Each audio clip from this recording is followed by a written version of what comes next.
Hello दोस्तों, स्वागत है आपका आपके अपने चैनल बैंकर्स विजन पर। आई होप आप सब लोग अच्छे होंगे एंड आप सभी का मेल आ गया होगा ज्वाइनिंग वाला। यदि किसी का मेल नहीं आया है तो आप लोग परेशान मत होइए। कोई डीसीसीपी द्वारा जल्दी मेल भेज दिया जाता है, उनके यहाँ बैठक जल्दी हो जाती है। किसी के द्वारा कभी कभी लेट हो जाता है, तो उसमें परेशानी वाली बात कोई नहीं है। यदि आपका मेल नहीं आया है तो वो मेल भी आपका जल्दी से जल्दी आ जाएगा।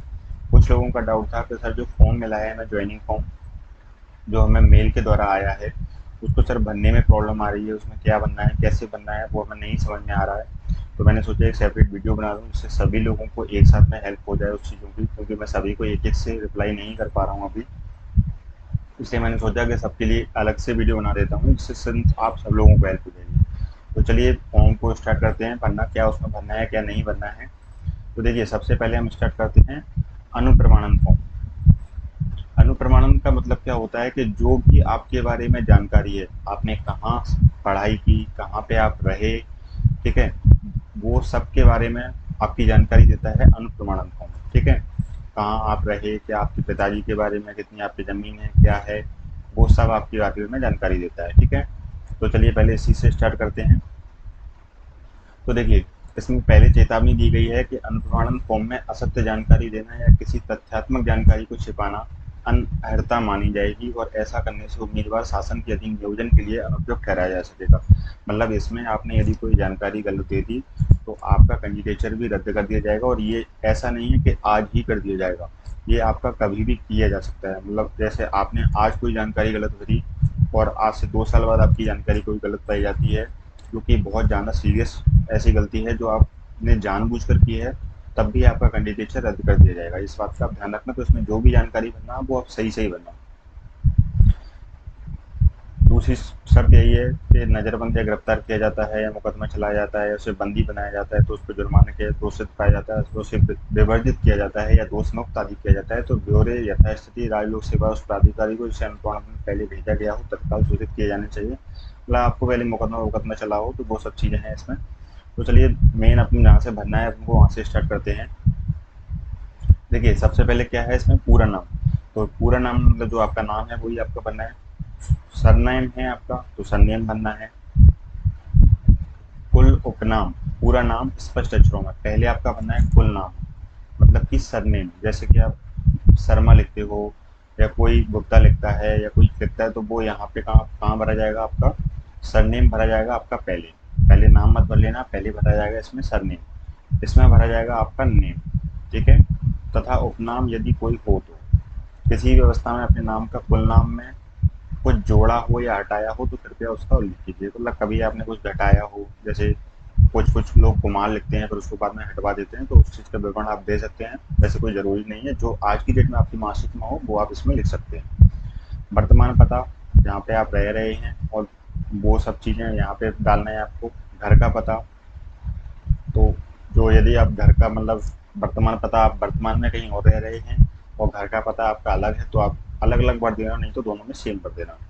ठीक है, आई होप आपको समझ में आ रहा होगा। आगे चीज़ें, यदि मूलतः पाकिस्तान के निवासी हैं और देश में आपका पता तथा भारतीय संघ में प्रवास की तारीख ऐसा कुछ नहीं है, तो उसमें इसको डैश कर देना ऐसे करके, तो उसमें कोई ज़रूरत नहीं है। निवास अवधियों सहित उन स्थानों के ब्यौरे जहां आप पिछले 5 वर्षों के दौरान 1 वर्ष से अधिक समय तक रहे हों। यदि विदेश जिसमें पाकिस्तान भी शामिल है तो उसका ब्यौरा देना है। इसमें देखो, कब से, ये देखा इसमें से तक, मतलब आप लास्ट 5 ईयर में कहीं पे ऐसी जगह पर रहे हो जहाँ 1 साल से आप ज़्यादा रहे हो, तो उसका आप ब्यौरा इसमें दे सकते हो। तो इसमें लिखा है से तक, जैसे मान लो आप 2020 से 2022 तक कहीं पर आप रहे हो, तो उसमें लिख सकते हो कि 2020 से 2022 तक यहाँ यहाँ मैं रहा हूँ। ठीक है, तो इन चीज़ों का इसमें ब्यौरा देना है।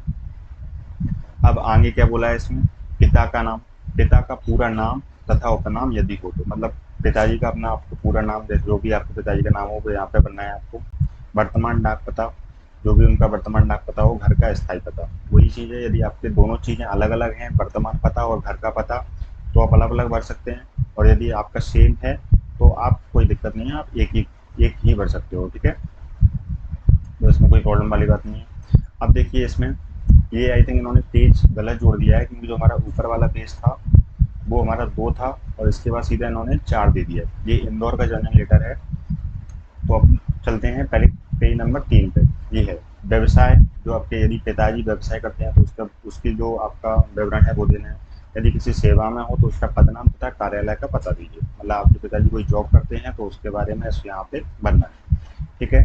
अब पॉइंट नंबर 6 में आता है, नीचे उल्लेखित व्यक्तियों की राष्ट्रीयता, मतलब आपके पिताजी कहाँ के हैं, माताजी कहाँ के हैं, पति या पत्नी यदि आपकी वाइफ है, हस्बैंड है तो वो कहाँ के हैं, उम्मीदवार मतलब आप कहाँ के हैं, और पति पत्नी का जन्म स्थान, मतलब आपकी जो हस्बैंड या वाइफ हैं वो कहाँ के हैं, उनके बारे में आपको जानकारी देना है। ठीक है। तो सभी लोग आई होप, मुझे लगता है कि सब भारतीय होंगे, तो भारतीय इसमें सब में आप सब में भारतीय भारतीय इंडियन इंडियन या जो भी आपको बनना हो, इंडियन या भारतीय, हिंदी इंग्लिश में जो भी आप भर सकते हो उसमें। ठीक है। आपकी जन्म की तारीख, जो भी आपकी डेट ऑफ बर्थ हो मार्कशीट के हिसाब से, वर्तमान आयु आप लगभग कितने वर्ष के हो गए, लगभग क्या मतलब एग्जैक्ट बताना है आपको कितने वर्ष के हो गए हैं। मैट्रिक परीक्षा उत्तीर्ण करने के समय आयु, जब भी आपने मैट्रिक परीक्षा उत्तीर्ण की थी उस समय आपकी क्या आयु थी वो इसमें बनना है। ठीक है।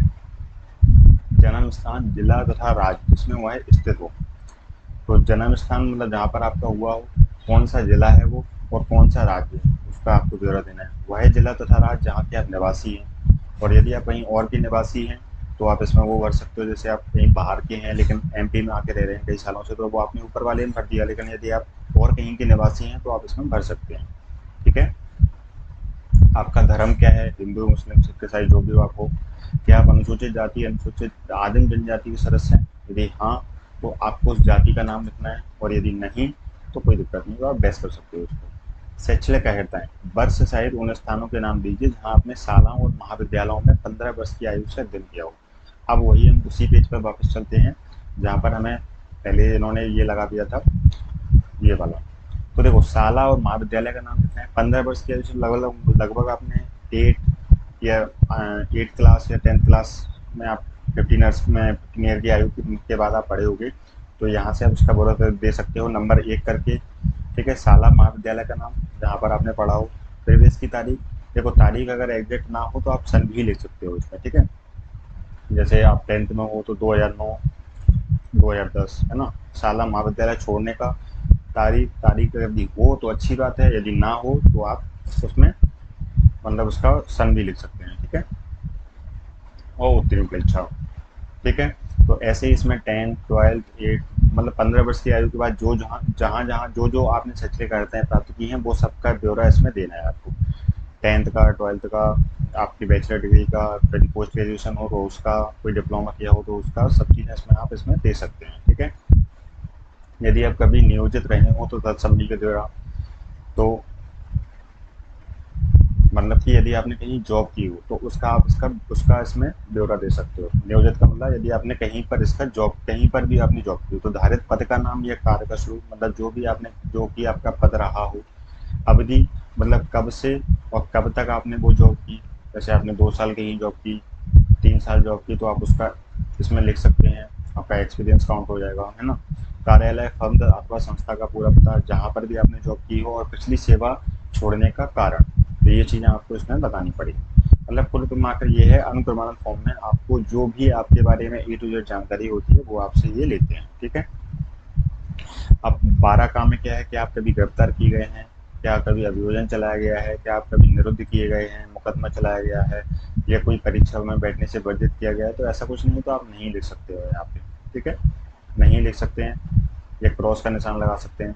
क्या आप अनुप्रमाण के भर्ती समय किसी भी न्यायालय, विश्वविद्यालय, किसी भी शैक्षणिक प्राधिकृत संस्था में आपके कुछ कोई मामला लंबित है, आई होप किसी से नहीं होगा, होगा तो आपको उसको जानकारी देनी पड़ेगी, और नहीं है तो आप इसको नहीं कर सकते हैं, या फिर इसमें क्रॉस कर सकते हैं। ठीक है। हम चलते हैं 5th वाले पेज पे, क्योंकि ये बीच में हमारा आ गया था। वही चीज़ें, ये अपराध आरोप, पुलिस थाने में पंजीयत, यदि न्यायालय में चालान प्रस्तुत किया हो तो न्यायालय का नाम, यदि आप उस अपराध में, यदि आपके विरुद्ध अपराध वगैरह है तो उसको लिखना है ये, यदि नहीं है तो कोई दिक्कत नहीं है, क्रॉस कर सकते हैं, कोई दिक्कत नहीं है। ठीक है। अब आगे क्या है, आपके हस्ताक्षर हो जाएंगे यहाँ पर। ठीक है।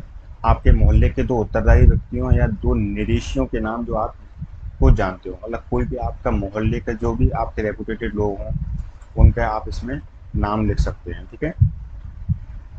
क्योंकि आपके बारे में पूरी जानकारी पे, जैसे आपका पड़ोसी है तो उसको तो आपके बारे में सब कुछ पता होगा, तो आप उसके उसका नाम लिख सकते हैं, या कोई भी आपके मोहल्ले में जो आपको उसको आपको पता है कि इसको तो मेरे बारे में सब कुछ पता है, तो उसका उसका नाम आप इसमें लिख सकते हैं। ठीक है, आई होप आपको चीज़ें समझ में आ रही होंगी।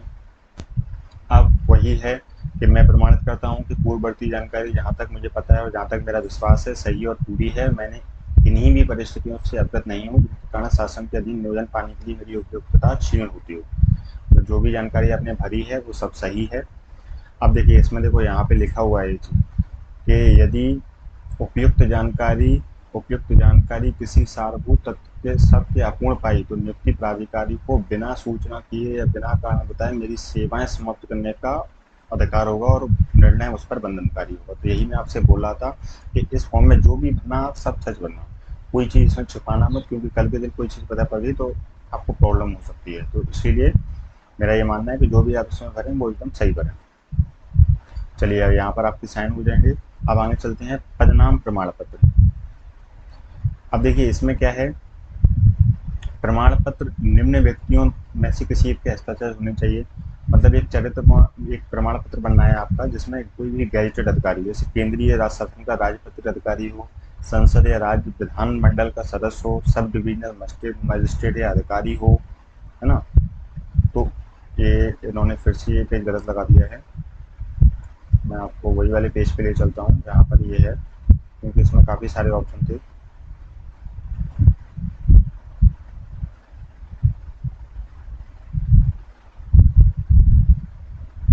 ये शपथ पत्र इन्होंने अलग लगाया है एक,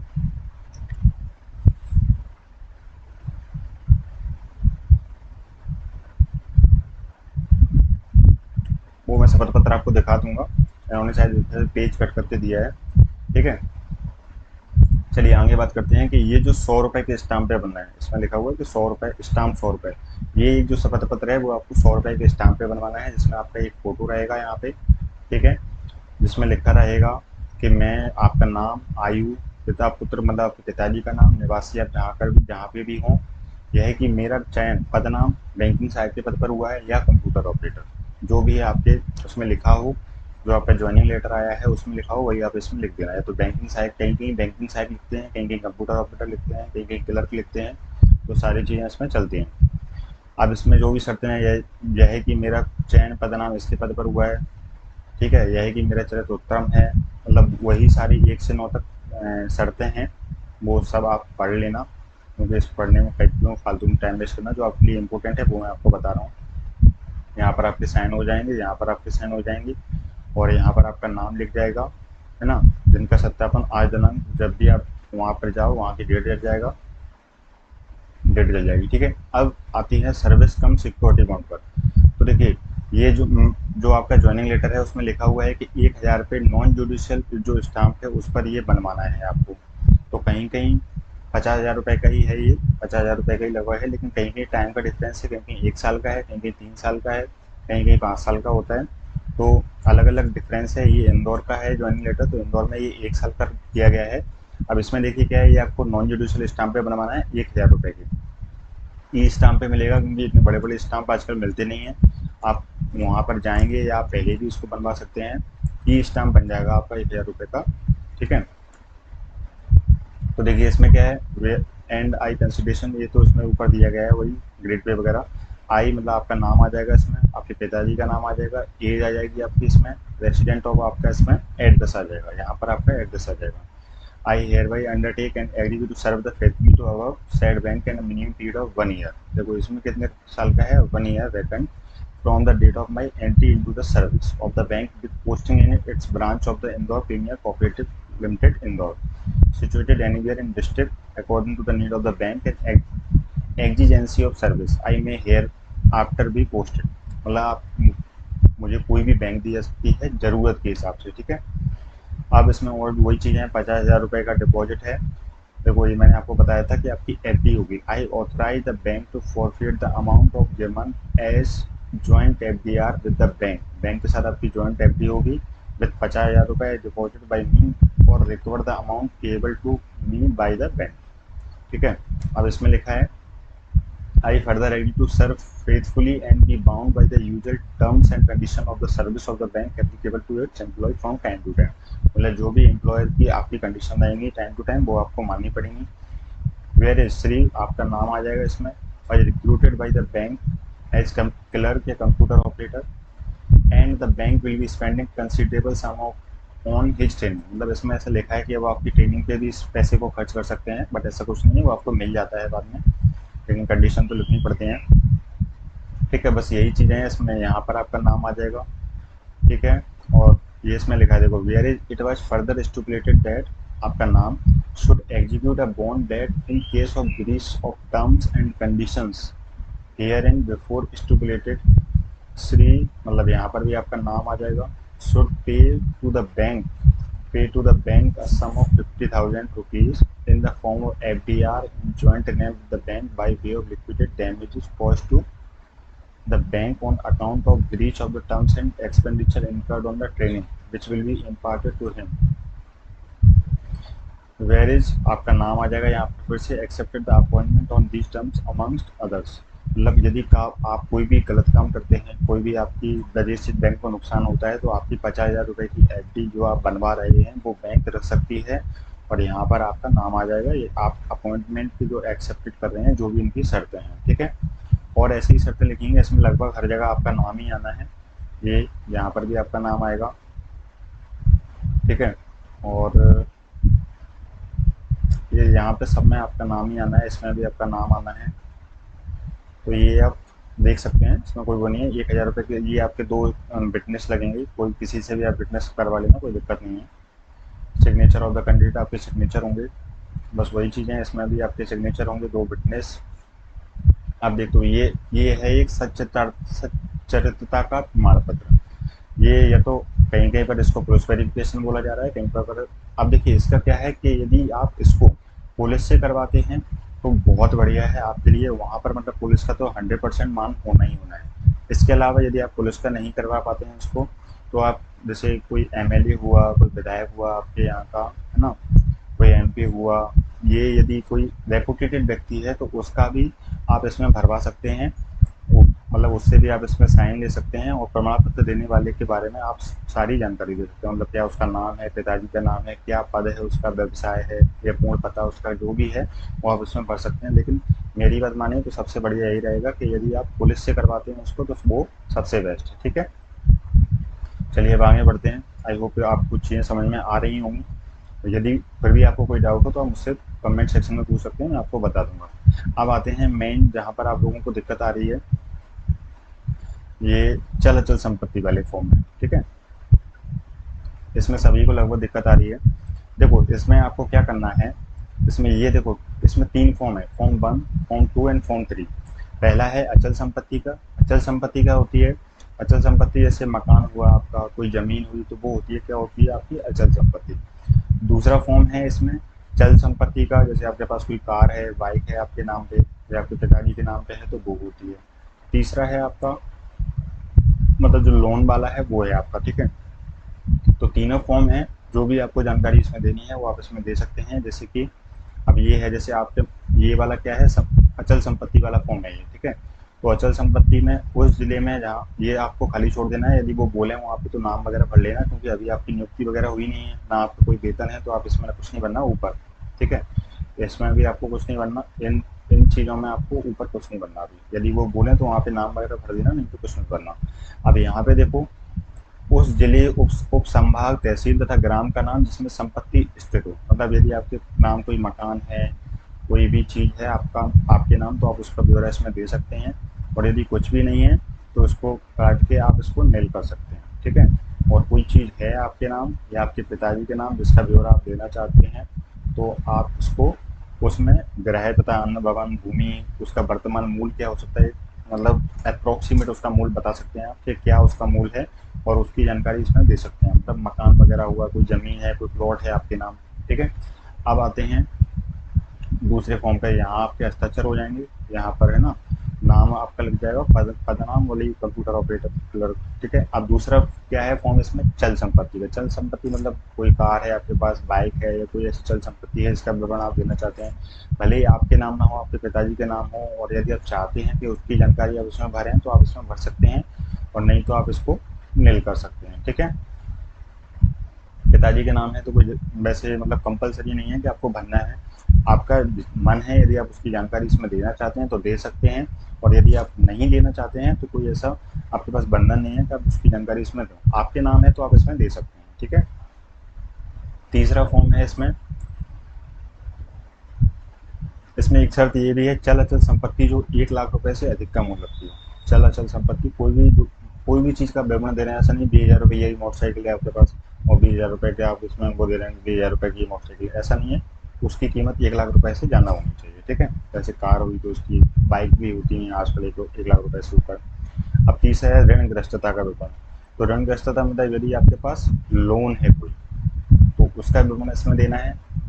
जो भी जिस तरीके का लोन है उसका विवरण इसमें देंगे आप। बैंक का नाम जहाँ से आपने लिया हुआ है तो वो इसमें देंगे, राशि जितने का आपका लोन है, और यदि स्वयं या एवं परिवार के सदस्य के संयुक्त नाम से लिया गया है तो बताएं कि वह किसके नाम पर है, उसका कर्मचारी से क्या संबंध है। मतलब कोई आपका जॉइंट में आपका लोन है आपका किसी के साथ है ना, तो आप उसका और उससे क्या संबंध है आपका, तो उसके बारे में इसमें जानकारी दे सकते हैं। ऋण की अवधि क्या होगी आपकी, ऋण की अवधि जो भी आपकी हो, 10 साल, 20 साल, 2 साल, 1 साल, वो भी इसमें आप दे सकते हैं। ठीक है। और जहाँ लागू ना हो वहाँ काट दीजिए, नीचे लिखा हुआ है ये। तो वही है, यदि आपके पास ना हो तो ऐसे करके नहीं कर देना। ठीक है। और आगे बढ़ना। तो आई होप आप लोगों को ये फॉर्म सारा समझ में आया होगा। ये एक इसमें प्रमाण पत्र और आया है जो कोई भी गैजेटेड ऑफिसर द्वारा आप उसको साइन करवा सकते हैं। वो पेज इसमें लगा नहीं था, कटा हुआ था, तो अब वो अलग पीडीएफ में है शायद, तो वो मैं आपको दिखा दूंगा या उसमें कम्युनिटी में डाल दूंगा, तो वहाँ से आप दे सकते हैं। वो किसी भी आप गैजेटेड ऑफिसर से, कोई टीचर हो, प्रिंसिपल हो स्कूल का, है ना, कोई डॉक्टर हो जो गैजेटेड हो, गवर्नमेंट ऑफिसर हो कोई गैजेटेड हो, तो उससे आप उसको साइन करवा के ले जा सकते हैं। ठीक है। आई होप आपको सारा फॉर्म समझ में आया होगा अच्छे से, और यदि अभी भी आपका कोई डाउट है तो वो डाउट आप कमेंट सेक्शन में मुझे बता दीजिएगा। टेलीग्राम चैनल की लिंक भी मैं डिस्क्रिप्शन में दे दूंगा, वहाँ पर आप मुझसे पर्सनली पूछ सकते हैं, है ना। तो आपको आई होप आपको सारी चीज़ समझ में आ गई होंगी, एंड आपको चीज़ें ऑथेंटिक लग रही हों, आपको अच्छी लग रही हों, तो प्लीज़ चैनल को सब्सक्राइब कर लीजिएगा। इससे आपका तो कुछ नहीं जाता है, बट हमारी काफ़ी हेल्प हो जाती है। तो चलिए वीडियो को इसी के साथ एंड करते हैं, और कोई आगे अपडेट होगी या कोई आपका डाउट होगा तो मैं उस पर वीडियो बना दूंगा। एंड प्लीज़ ऐसे ही चैनल को सपोर्ट करते रहिए। Thank you.